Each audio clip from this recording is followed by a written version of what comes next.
Coach Peggy Show, all things wellness with Coach Peggy Willms. How many people in your life have told you you're half of this or half of that? Are you settling? No more. This show is about all things, and you deserve it.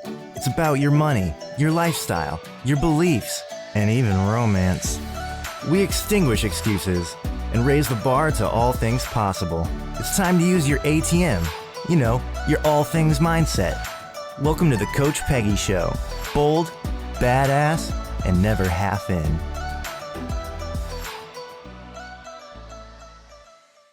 Hey, you guys, so glad that you've joined me. I'm Peggy Willms, host of All Things Wellness, Real People, Real Problems. We find real solutions. We have real results. We tell real stories.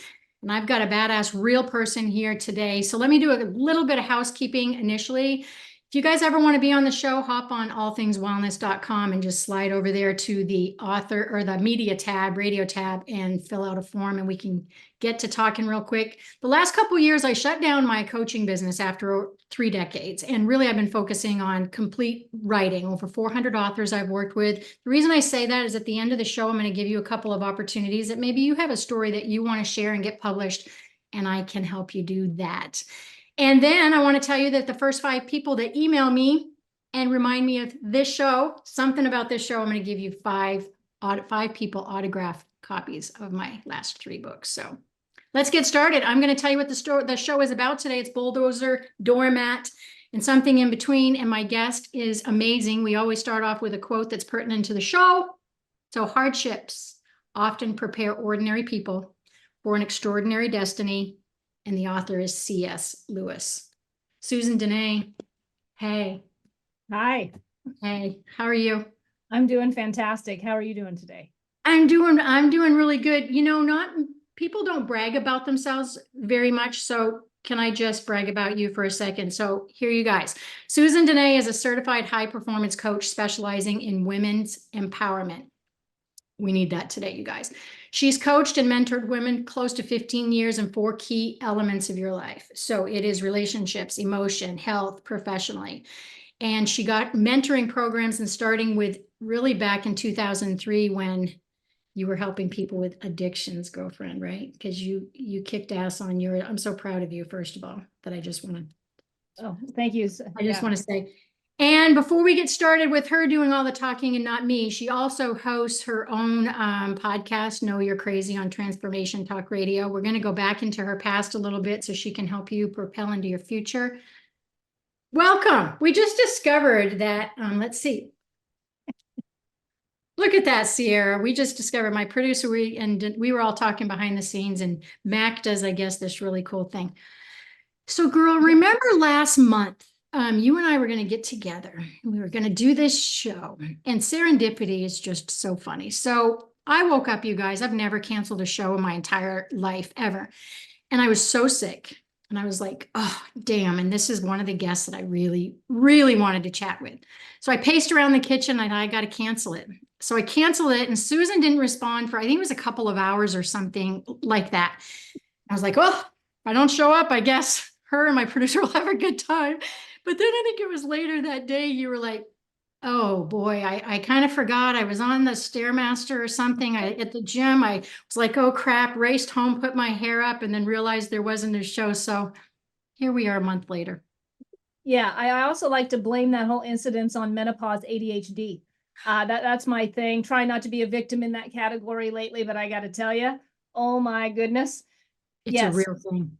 Oh my goodness. Yeah, it's a whole new level of experience and awareness and acceptance. God bless the women who have gone on before us, and God bless the women who never talked about this stuff. I love it that you didn't say like midlife crisis ADHD, right? You're just owning it. Hey, when I mentioned the title, so I just want to dive in real quickly because when we think about the title that we Bulldozer, Doormat, and something in between, which is really your wording. You base a lot of your business on that, your shows, everything. I want you to take us back and tell me kind of what happened to you in the sense of, because we don't get to be our age. And this all in our personal life resume, not, have some sort of effect on where we are today, what we create in content, what we talk about. Sure. let's go back so we can get into talking about what we can talk about today. I will share the story where it all originated. I had been mentoring women in recovery from alcoholism and addiction at that point for a few years. Now, I got sober in 2001, spent the first couple years kind of in a fog, figuring it out, thinking I just needed to go to work. I just needed to raise these kids. I just needed to save this marriage, all these different things. Followed the program of Alcoholics Anonymous, half-ass, a la carte, take what I want when I want it and leave the rest, and then not fully jumping in and really doing the work. And so that kind of parallels with coaching world, right? You know, how many of us want to a la carte our lives, and I'll listen to a YouTube video and then life gets better and I'll feel better in the moment, put a little Band-Aid on that hurt, and then I'm going to turn around and go back to work, and then I'm going to be miserable for months. Well, that was the beginning of the first couple of years of my sobriety. Over time, eventually emotional pain gets a little heavy. I finally jump in about 6 years sober, and I say to myself, I'm going to do everything they suggest. No more a la carte. I'm going to do everything. One, I want to stay sober, but two, I didn't get sober to be miserable. So I jump all in. And as a result of that, I started serving women in recovery, kind of on massive levels, number of women, one or two in the beginning. I mentored a woman or sponsored a woman in recovery. She was a pistol. I loved her. Her anger was on her sleeve. She had no problem taking everybody's inventory. She was an angry bunny, and she would just let you know. And I loved working with her because I always knew where she stood. Like there was no having to pull it out of her. You know, sometimes we get so bogged down with ourselves or what everybody's going to think of us that we withhold and we go inward. Okay. Yeah. So anyways, so I'm calling one of my sponsors in an Al-Anon program, and I'm talking to her, and I was going through some stuff personally. I think it had to have been in relationships for me to be an Al-Anon. So I'm calling her and I'm talking to her, and I said, you know, I had this observation recently. I had this woman who was a pistol, and then I had this other woman at the same time who it was like I was having to pull everything out of her. And really, like, she was just so inward. And I said, you know, I got this one, and she's just all out there, and she's blunt. And what I have found in working with her, I have to be super direct, like very direct. She won't hear soft and cuddly. She's not going to hear if I, soft serve it to her. She needs the direct delivery. I go, she's like a bulldozer. Are you that way? Oh yeah. And so awesome. And so my sponsor on the other end of the phone says, oh yeah. I said, but then there's this other woman that I'm helping. She's the exact opposite. She's, I have to be cautious with how it comes out. I have to, I really have to process and bring this other side of me in. And then my sponsor says, oh, I call those the doormats. And it all clicked and I got it. And what I started to discover is throughout the years, those were the first handful of women I was helping. And then that number ended up, going to extreme numbers over the years. Every single person that I've helped will be dominant in one of those categories, but we all have a little bit of each. Yeah. I was a doormat in my marriage for a long time. I was a bulldozer at work, but then later on in my career, I became more of a doormat. I mean, it really kind of depends upon, am I going intro?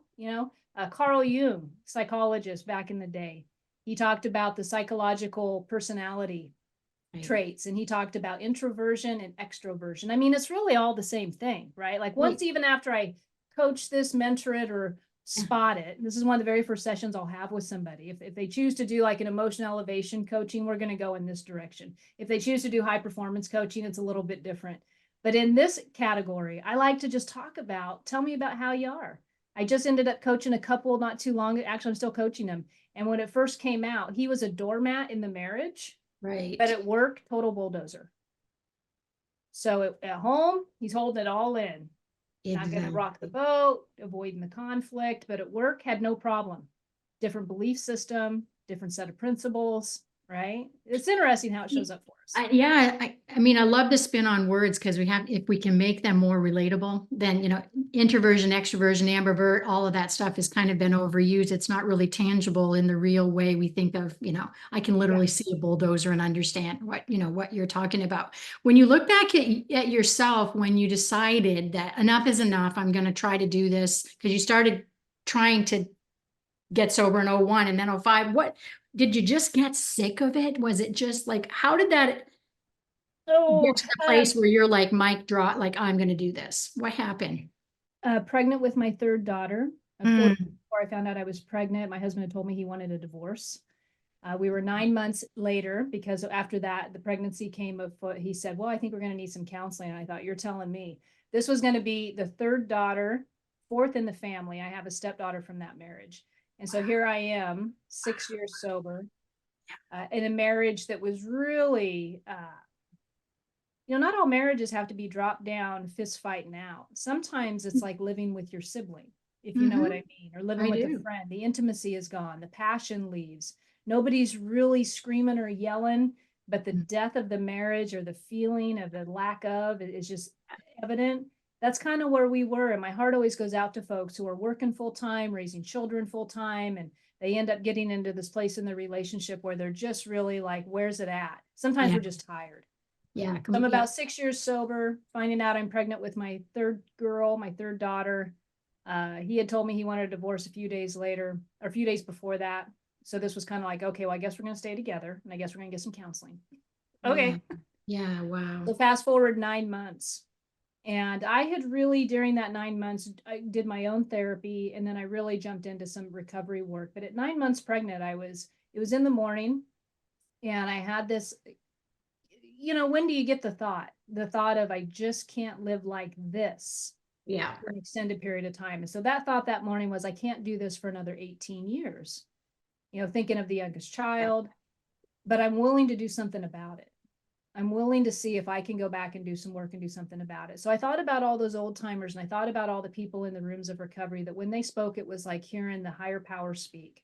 And I thought, I'm going to go back to this program and I'm going to apply every single suggestion they give. And so I did. I went to a meeting 30 days, 30 in a row. I picked a new home group. I looked at some outstanding women in the room and said, which ones have what I want? On day 30, I made a decision, picked the one that I had what I wanted. And she began to take me back through the 12 steps of recovery in a whole new way. And as a result of that, I woke up. And, how I explained that back then was I started taking credit for the things in my life, and that's where I went wrong. I stopped understanding that things given to me are a blessing, but there's more at work here other than just me. Maybe for some people, it's a belief in a higher power. Maybe some people call that a God. Other people may call that, whatever, but there's also people other than just me. And so it was a pretty big work. It was a pretty big wake up call. And that's kind of when the shift happened. That's when, one of the shifts, I think it was Dr. Phil years ago. I remember watching his show years ago. And he said, there's going to be like 2 to 3, 4 moments. I think he said 3 moments, but I think there can be more. Yeah. Where you really make a decision that transforms your life. Right. And that was one of them. Shift happens. Yeah. Mm-hmm. Yeah. Obviously I didn't know you prior to, the 2001, but if you look back at even your teens or early 20s, because obviously as a coach or a really good coach, you kind of just have that juice, right? There's some sort of, to me, my personal opinion is that passion, that purpose is kind of cellular. You can look back at age 3 and 4 and either have the ability to want to help others, the desire to help them. When they are inspired, you're inspired. Can you look back at your times in your life and go, yeah, that's kind of where I knew I wanted to help people? Or I don't know if it was, I kind of knew where I wanted to. I mean, I still kind of question that, honestly. But when I look back, I was the friend that everybody came to. When I look back, I was the kid standing up for the kid who was getting bullied on the playground, even when they were 4 times bigger than me, right? I was always the advocate. I'm the one looking for the kid in the lunchroom. Even when I was a teenager, we had this little boy, Ronnie, middle school, and Ronnie was super poor, and he probably was a little bit he might have even been retarded on some level, and everybody made fun of him. And I was in a group of girls at this little school in Nebraska, and we would have been the popular ones maybe in that little school. And we started sitting with him every day at lunch because I knew that kid's hurting. That kid's hurting.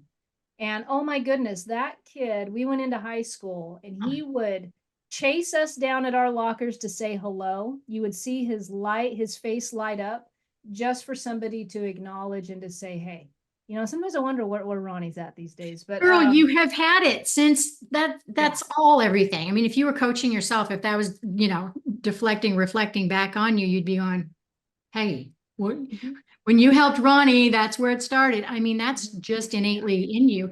And you had the Dr. Phil shift, whatever the happened, it spun you around, and now you're helping others, which always, I find for me, I've been a trainer since like before the Berlin Wall came down. I'm not even kidding you. And when you're a personal trainer and you go to the gym all of the time and you're helping others, you're already at the gym. So usually your workouts you're going to fit in before or after.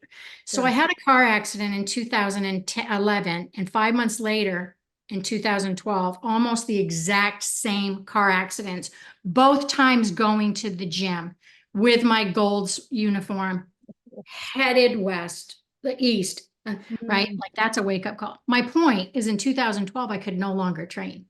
I couldn't do that anymore. So then I'm not getting my own butt to the gym, right? Because all of a sudden I have to make it about me. Like, how am I going to get inspired and motivated and up? And who cares about my health and my wellness and whatever? I'm just going to serve the world. So going through what I had to go through and then to help others gave me different perspective, just like yourself. Instead of going to college at 21 and saying, well, I'm going to help people in recovery, that authentic piece, that hiccup that you have, spun you authentically, I guess is what I'm trying to say, into helping the greater good. Yeah, it over the years, so what I found in serving women in that capacity, there is no paycheck. And I'm raising 3 children, 4 children, I'm working full time, and I'm trying to save a marriage. So there is no paycheck in that per se. So there's no financial compensation being done all those years. But what it was, hey, if you want to work with me, you need to get your butt up at 6 a.m. and meet me at my house. I'm going to have my kid probably in the room with me. If you want to work with me, then I'm going to meet you before the meeting, and we're going to start work about 5:45 in the morning because we got a meeting to be at it. So, and so those women back then, and I did that for years, were pretty intense themselves. And so over time, however, everything burns out to a certain extent. But what I found for many, many years, and I'll still have it happen. It had to happen a couple of weeks ago. I found my higher power. I mean, in the middle of the spiritual alignment that would occur and sitting across the table from a woman whose life is on the end. Like these women are, they go from being professional, fantastic, to sometimes living on the street, all because they suffer from alcoholism and addiction. Nobody wants to talk to them. Nobody wants to hire them. Yeah. I mean, you think you and I might have some problems today battling maybe, whatever's going on up here between our ears. When you come down to rock bottom in that level, they have to be willing to bring themselves up. So to see the willingness, I got to tell you, there's nothing more than seeing a person who's willing to do the work. Yeah. There's a reason why rock bottom exists. There's a reason why we have to have 2 accidents head on or whatever in order to wake up sometimes, and for the universe or you or whatever to say, hey, I think maybe you're supposed to be going in this direction a little bit. One thing I'm proud of you, though, in the example that you just gave, is setting your own boundaries. Because you're like, hey, you ain't going to show up, I ain't showing up. Because part of us in this field end up just, dragging ourselves to help people, and we have nothing left. And, especially if you have your own business, there's no one to do all the stuff for you as a solopreneur. But I love that you set the boundaries. It's like, hey, you need to show up in order to do the work. And if you don't, you pretty much can't. And what I think sometimes makes us so good at boundaries like that is when there is no paycheck. It's when we start to attach it to a paycheck that we can kind of lose our purpose and our boundaries, and we just end up doing and doing and doing. But because you had no income, you're like, do that. You are not wasting my time. Like, show up. How do you, so here we are, however many years later, you probably even know how many minutes since you became sober, and now you're coaching. You're still working in corporate America per se. When did you finish? 21, May of 21.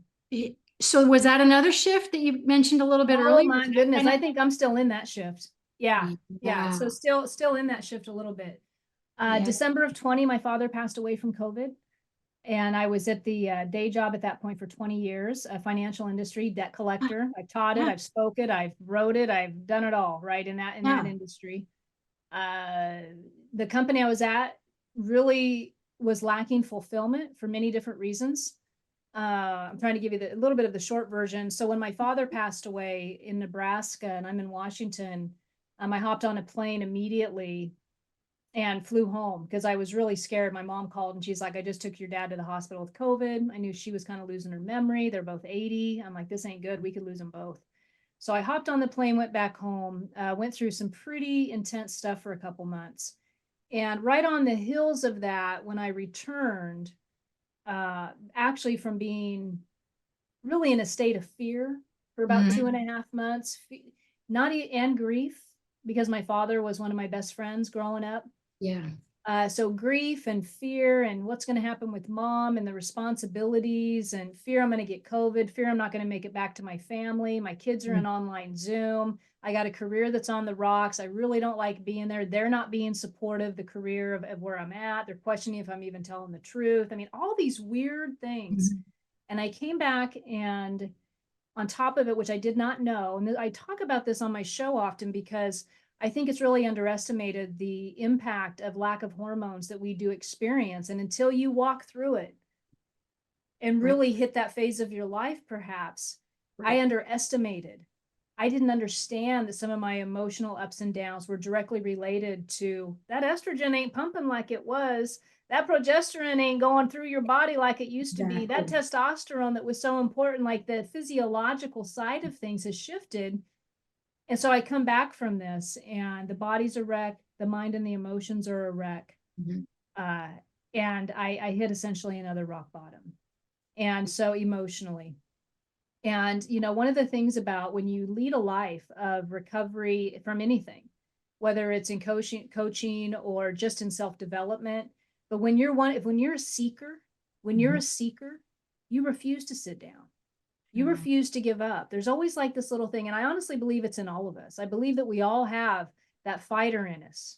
We all, because look, here's the deal. Life ain't going backwards. Right. It ain't sitting still either. You're not going backwards. You got no choice. It's going to roll forward whether you like it or not. They pass away. Guess what? Tomorrow mortgage is due. I mean, it's weird. Life just keeps going. So I knew, I was like, oh, I know this feeling. This is a feeling of needed surrender. Like, you have got to let go. You ain't gonna be able to hold up this house of cards all by yourself. You've got to let go. Yeah. And so it took a couple months of sitting in misery. It took a couple months of trying to go back to the routine. It took a couple months of laying in a body that I no longer was recognizing like I used to. The energy levels were different. I was in grieving. There was all kinds of stuff going on. And then finally, I went back to that corporate job for a few months, and I told them I had to take leave. They said, okay, because I was going to rebuild the body and the mind. I'd take like that 30-day leave or something. Never done that my whole career. Never had done that. And when I came back, they politely offered me a demotion, a pay cut of 40, 50 grand a year. Told me they wanted me to go get out of marketing and go and be a bill collector. And I was like, hell no. See, I ain't going backwards. And so in that moment, of course, you know, like the good bill collector I was, I negotiated and got him to, you know, all these things. But, you know, as I was sitting in that office on the very last conversation with those folks, and God bless them, because they did give me a steady income for many, many years. And they really, I had a lot of gratitude for that job. So I didn't walk away in resentment. I didn't walk away in blame. I just simply looked at him and said, this journey's done. My journey with you is done. And I knew, because the self-development world, the coaching world, I was already certified high performance coach. And so I had been doing that on a corporate level. I had been, that's how I got into marketing. So I was doing this to groups and large hospitals and industries and collection industry and healthcare industry. And so I was out there teaching these principles of high performance already to executives and groups. Yeah, I was already doing that. And so now it's like, okay. And I'd been mentoring all those women in sobriety, right? So that'd been going on for a while. Right. So that world just kind of all finally said, you know, and I'd been in the online marketing for a while, so, you know, learning all of that. And so when that happened, I was like, all right, here we go. Yeah. Wow. Again, if you guys are listening, listen to the characteristic traits that you have. So Susan, you're powerful, you're strong. Yeah, we talked earlier, you're a Scorpio, but one of the things that you have done so well is really to listen to that, to know yourself, to admit that you know yourself. And you had that intuition kind of bubbling and boiling. And then, we get this, we powerful women who are all out there, how many times do we have to get hit upside the bat, the bat side of the head? Usually it's an injury. Usually it's a massive illness before we go, oh, hey, and usually we're, 45, 50, 55 years old. But you made a serious shift, like while you were grieving. And did you know, because we're going to head to commercial, but let's come on back and talk about, did you know what the design was going to look like before you stopped the corporate check? Damn, girl. I'll be quiet till we come back. I think I did that backwards. Okay. We're going to go ahead and head to commercial. Make sure that you guys come back. We're going to do a quick lightning round. So Susan has no idea what I'm going to throw at her. So you are watching the Coach Peggy show. Come on back.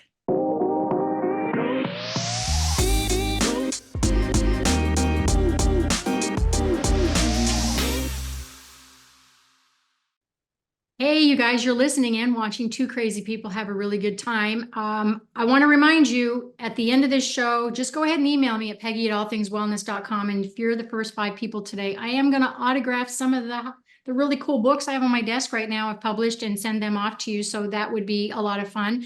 My guest, Susan Denee, today, can talk about everything. We can talk about motorcycles. We can talk about addictions. We can talk about coaching, parenting, like it's open-ended. But I want to ask her a couple of lightning round questions and maybe catch her off guard. Are you ready, Susan? Absolutely. Let's go. Okay. I'm actually going to go to your motorcycle. Where, if I could put you or send you anywhere in the world, where would you want to ride your motorcycle?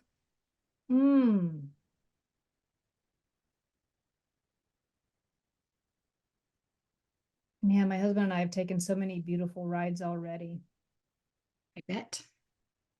All I know is I'd have to get over to Europe somewhere. My first thing that popped in my head was Venice, but that's not going to work on a bike. Okay, that's more of a boat.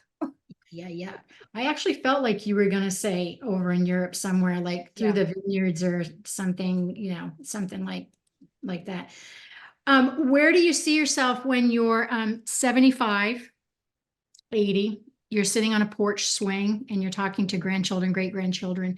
What do you see some of those conversations might be about? Oh, I see just appreciating those little devils. I see lots of rental properties in my world at that point. Love being of service to tenants. Gosh, my husband at that point will be like 87. So I might be pushing him around. We joke about that. What kind of advice? I think the biggest thing that I can do, even with my kids, and I would definitely do it with my grandchildren, is encourage them to believe in themselves and to see their greatness, because so often we just don't see our greatness. Yeah. That's so awesome. I'm handing you a check of $1 million right now. What are you going to do today? You have to spend it by the end of the day. I have to spend it by the end of the day. Oh, I'm going to go buy probably however many properties I can buy. I was going to say, you're going to say real estate. That's real estate. That's what you really believe would be the best. Yeah. Make the biggest difference. Absolutely. Would you do low income housing for unsheltered people? What would you do with it? I probably would do some of it with that, actually, because one of the things that I think is really important is people who get sober living. There's some great programs out there. Love that. But sober living with some boundaries, because us addicts and alcoholics, we are unruly fools. We need some nice boundaries when we first get sober. We need to understand what we can how far can we push that limit and how far do we have to hold back. So having said that, some sobriety housing would be a really cool thing. It's interesting. I didn't know this conversation would go this way, but I'm writing a compilation book about people who are unsheltered or homeless, or if they've been 1 degree removed from it, family, friend, coworker, working with some nonprofits. So the stories it's a for good, everything, all the money, the royalties are going back into the communities. And I've learned so many different things from those that are unsheltered. Initially, and me and many other people probably thought that, the addicts out there, like that's what it's about. They don't want any responsibilities and they're just a, druggie or an alcoholic. But what I'm learning, at least the stories coming into me, is many times the economy, and especially through COVID, has kicked us out, all of a sudden. And then they become exposed to alcohol or drugs, trying to hide some of the things, the bad things going on. So I was thinking of low-income housing when you said real estate, just because of the project I'm working on. That's amazing. My producer, Sierra, I just handed you $1 million because I'm rich, and 1 million to Susan and 1 million to do. What are you going to do by the end of the day? You got to spend it all. Well, first, I definitely would pay off my college debt because there's a lot of that, and college is expensive. Very good And point. then I would go ahead and help pay all the medical bills for my family for stuff that's going on right now. And then, oh, this is hard.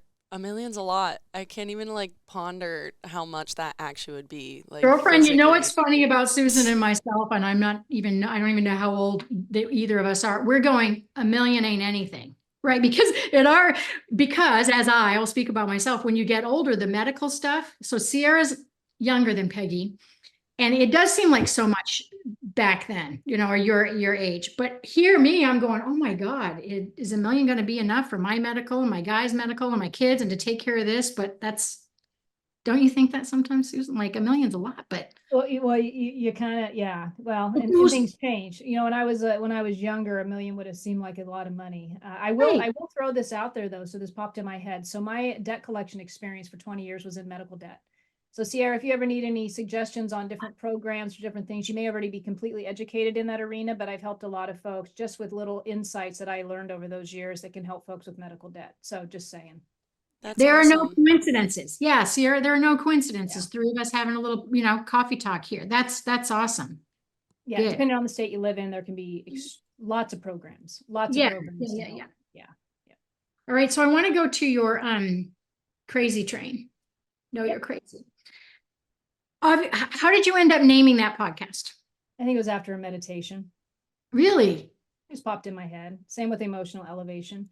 Know you're crazy is, I don't have any problem with saying the word crazy. I think we're all crazy. I think the difference is, I think the most important thing to understand is that we're all going to have emotional down days or feeling days, however you want to say it. I don't get too caught up in words. I think really the meaning behind the words. And so what I'm getting at is, I need to understand what triggers my anxiety. If you like the word anxiety, I need to understand what triggers for me in the beginning of sobriety, my temper. Oh, angry bunny. What triggers that? When do I go off the deep end? I mean, just the other day I was doing an exercise out of a book, Seth, Jane Roberts. Anyways, he's given these fantastic exercises about really understanding your thoughts, your expectations. And so I wrote down in a paragraph, I journaled on my laptop, I journaled for about 2 paragraphs what have been my thoughts about my life in the last just few days. And I looked at that and I thought, man, if that ain't crazy. And I thought, now I understand why I've been stuck in a couple areas, because just getting to what is the storytelling I'm doing with myself. So what is the detail of the crazy that I'm exploring right now, right?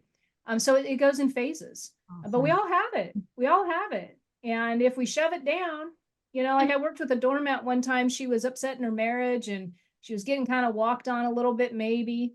And she said, I'm so depressed. I'm so depressed. And I said, you're not depressed, you're angry, but you're calling it depression. Right? Yeah. How often do we stuff it, and we don't recognize what we're doing.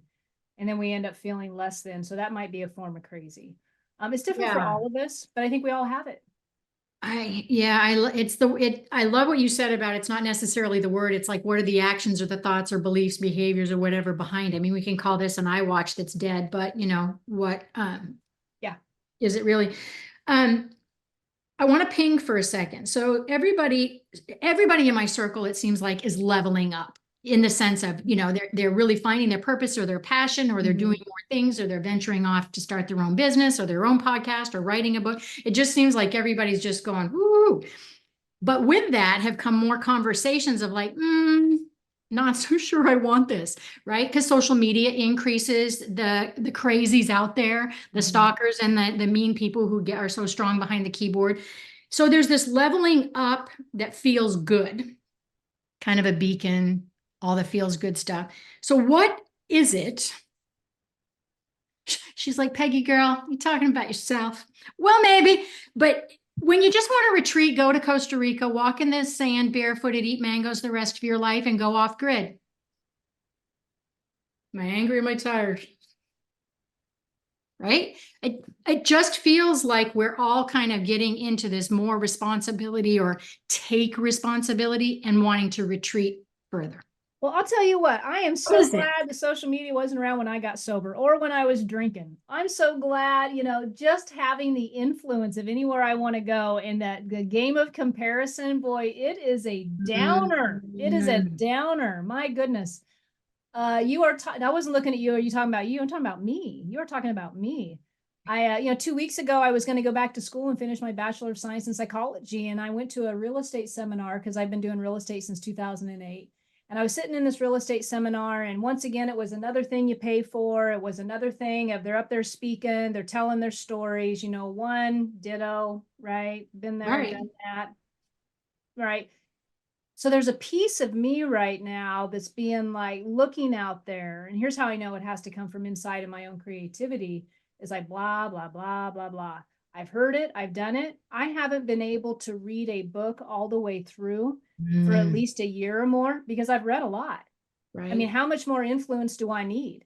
Yeah, look behind you. Before I turn to create. Yeah, I mean, how much more is there? And so so for me, I honor the fact that I am confused right now.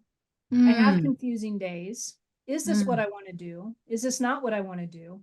Could I get a Bachelor of Science in Psychology and then go for my master's in counsel? Absolutely, I could. Would I be good at it? Probably. But just because I'm going to be good at it, do I want to do it?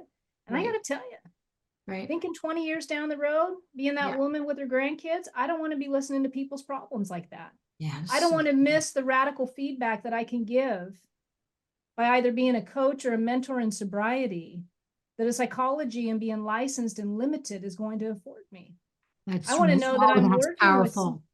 I want to look forward to being able to be my authentic self with you. If intuitively, I think that's what's needed. And I'm going to trust my abilities. I'm going to trust my skill. I'm going to trust all of that before I'm going to fall into a trap. And so that was my walkthrough. That was my process. Do you really want this? Great. Do you feel alive with the idea of this? Is the security a nice thought? Yeah, security is a nice thought. Does the paycheck sound nice? Yeah, paycheck sounds nice. But is it going to speak to you? And I think you said it earlier. You know, we start to wake up a little bit, mid 40s, 50s, mid 50s. You know, we're starting to wake up. And especially for me, watching the influence of the communication that we get to have with the online in good ways, right? Like we get to see a new way of being as women. You know, we understand that there's new ways to do things. And sometimes I think I have taken it all in and tried to do it all so much that then I've burned out. You know, I've burned out, or I've fallen into the comparison game of, did you know, I was looking at publishing a book a couple of years ago, and I still have the book. And I was advised, you need to get your social media followers. They won't even, the publisher had interested parties. But because I didn't have 20,000 followers, won't even look at me. And I'm thinking, well, I could self-publish, and I've got all the information on self-publishing, and I've been all down that route, and I've done it all. And you know what happened? That effing book's parked right now. Absolutely. That's what happens. Absolutely. I can become so attached to what it's supposed to look according to other people. Right. That it'll kill my own motivation. So when you ask me, is there anything that you don't want to talk about? I talk about it all. I don't give a care. I'm sitting here on this screen with you right now. If somebody looks at me and says, well, I don't know if I really would want to work with her as a coach because look at her life. I'm going to be as real as it comes. It's just going to be as real as it comes. Do I struggle? Absolutely. Am I my own worst enemy some days? Absolutely.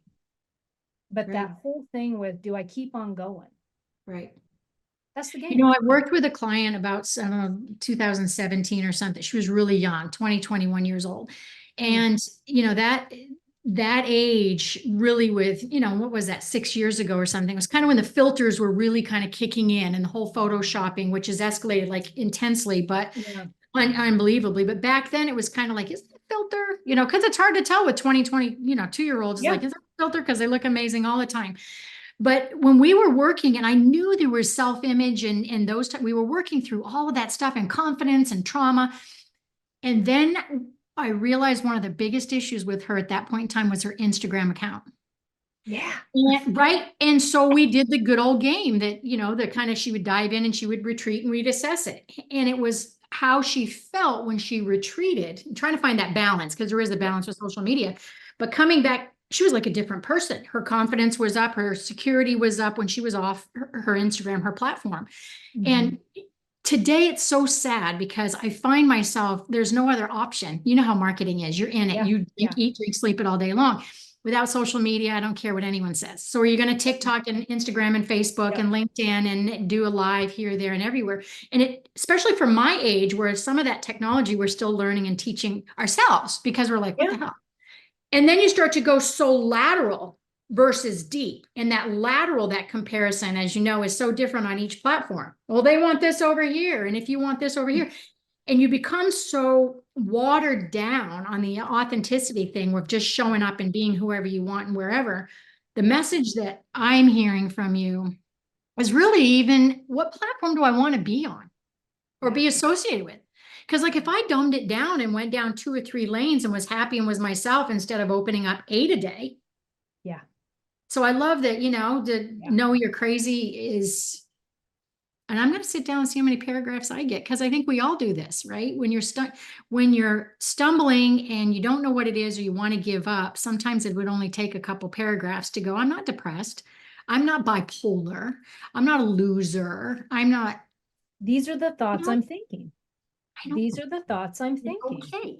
Here, and when you really get honest with yourself, because I always have to tell the doormats out there, don't worry about somebody finding it. Don't think you're a shameful person for writing out the truth. No, give yourself permission. Give yourself permission to be honest with yourself. Yeah. And write down really what you're thinking. Yeah. And a lot of times for me, it's, I'm not doing enough.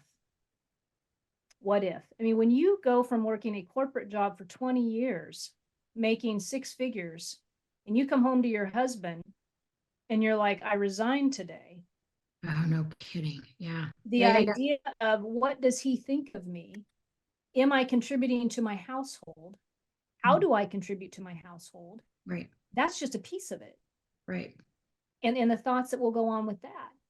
And then there's the other piece of it. Now I'm going to build a business. Oh my goodness. And so but I was getting, before we went to commercial, I was saying, tell me, did you just drop, the corporate, cut the corporate code? Did you know where you were headed after that when you said I'm done after 2020? The good news was before I resigned, I was 4 years in diving into this world. Oh, that's true. Okay. So I had been inspired off watching a Les Brown and Zig Ziglar video. Right. That short version of that career was I was up to purchase the company. 2 days before we closed, the guy says he doesn't want to sell. So I had taken a second out on my house. I had built up this whole world in my mind that I was going to go into this industry. I was going to own this successful agency in the Puget Sound. I mean, and then within like a 1-minute conversation, it went away. Yeah. And so that was not the professional rock bottom. But I also knew that at that age, after listening to that video, that so many of us go to work and yet we do nothing about it. And I began skill set building in a whole new way. And I spent about 4 years doing that. And so when I walked away from that corporate job, see, I'm the classic example of I know how to do everything. And now am I motivated to implement it? Yeah, that's right on the money. Right on the money, honey. Yeah. Because we get tired. And all of us know. Just YouTube it. Dude, I did a whole fireplace in my house off damn YouTube. I mean, we all know. You want me to know how to, eat right? YouTube it, Google it. How many of us we don't even know what dictionaries are anymore, right? Let's just Google the stuff. Exactly right. We all know, but how many of us are implementing? Yeah. Knowledge is not everything. It's what are you going to do with it? Yeah. It's what are you going to do with it? People say this is probably the best time in the world to have a coach, quite honestly, right? Because the coaches help you implement and make life changes. And so you take all that I know, right? Yep. And you finally do something with it. There are very successful eyelash coaches. Everybody's a coach, but you're right. It's all about implementation and accountability, because the accountability, and especially when we went home during COVID, I remember back in the 90s, there were a couple of bill collectors. I was in the medical field that, we were working from home, and it was like a special case. Like they usually have a sick 2-year-old. And we were like, oh my God, they're not getting anything done, and their numbers are, because it was hard to monitor and keep them accountable. Fast forward 20 years, putting us into COVID. Now the mechanisms are so tight on how to see where a lawyer's spending every 6 minutes. The accountability is, you can, but for those of us who got out of corporate and said, well, we're going to become a solopreneur and do whatever we want. That's the song that I keep thinking of. I think it was 2000 and whatever, mid 2016 or something, the Fifth Harmony. You guys, I'm aging myself, but I love music. I got to go to work. You don't have to go to work, but you got to do the work, you know, that's about relationships or whatever. But the point is about what you said with motivation and getting things done is you can do all the work, but do you want to? Because you got to do something, even if you don't want the paycheck and you're rich. That's what makes you want to get up at night. And there's benefits. Like, I think the conundrum, the older I get, is I'm no longer 20 and desperate and needing to pay the rent. And that's what's fueling my motivation. You know what I'm getting at? Like 100. It's real easy to slip into comfortableness. And then somebody says, well, what would your purpose be? I don't know. I know what I'm good at. It's Wednesday. I don't like I had a tenant call yesterday and they've got this horrible neighbor. And this neighbor's got this dog, and this dog is obnoxious. It's big, it's intimidating. And now the neighbor, the tenant's great, right? I mean, God bless them, because they're really they're like, well, we called the police. And so as a landlord, you're kind of sitting there like, shit, you know, okay. So I said, let me just chew on this for a minute. So I'm telling some friends about this story. And I said, you know, one thing the tenant said to me is I'm going to tear off that accountability piece. The tenant said, you know, we've been nice to her. And here's what I said to the tenant. I said, you know what? You aren't nice to people like this. She's driving around in a Camaro with MILF written on it. Okay. You're going to have to, you know, and not you, I'm going to do it because I'm the landlord. Right. But there are certain accountabilities that have to be taken place with this dog. And she is just unwilling to do it. So you can go over and give her an apple pie all damn day. This woman is going to continue to be a bulldozer. Oh, that's good. You gotta speak the language. She's not accountable to that dog. She's not accountable. So there's a fine line, you know, with this, you know, accountability, grit, and then learning also. So here's what I do. So I am aware of that. Some boundaries need to be set. Some communication needs to happen. Right. But you know what I did is I prayed for that dog and I prayed for that family, both families, both houses. Right. Bring in a little bit of spirituality, bring in the softness so the bulldozer doesn't take over. And the crazy kick in. Yeah. And now you blowing it all to hell. Yeah. A little bit of sprinkling of femininity doesn't hurt sometimes, right? I want to ask before we find out where we can find you and people can reach out to you.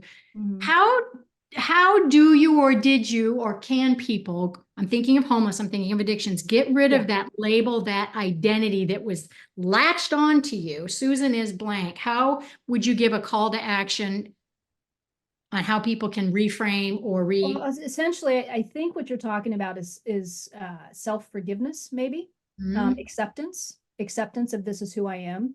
You know, the label of an addict or an alcoholic comes with so much cultural stigma, let alone what we do to ourselves. Right. One thing that helps people in recovery is really lean in on the idea that this is a disease. It ends up not being, it's not like if you put some alcohol in this body, the allergy is going to take over and I'm going to crave more. I'm going to start to obsess about it. I'm going to have an illusion that things are going to get better, but I'm not going to be able to stop thinking about that drink. So what's going to happen is that drink fuels something inside of me.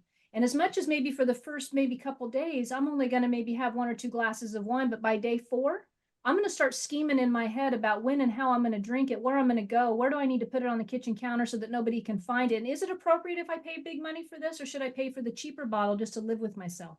So the game of overcoming yourself, when it comes to being an addict or an alcoholic, you got to get around people who have done it. And you got to get around people who believe that you can do it. Let us love you until you love yourself. And when that love kicks in, you've now been allowed to forgive yourself. And the self-stigma will go away. All just fades away. Where can people find you, to call you, to email you, to reach out to you? Because first of all, what you're going to say is your website. So say it. Yeah, SusanDenee.com. Then I'm going to say, everybody, if you have not seen an amazing website, you got to go see this chick's website. You have a gorgeous website. Oh, well, thanks, Dr. Pat, to that and her network. I love it. They do crazy stuff. Good. Yeah, it is awesome. So where, is your website the best place to go? yeah, you can email me on the website. You can check out my social media, YouTube channel. Would love some new followers. I've got all my shows on my YouTube channel. Susan Denee, Know You're Crazy. Best way, I'd love to have some people check out the YouTube, Instagram. I like Instagram and Facebook.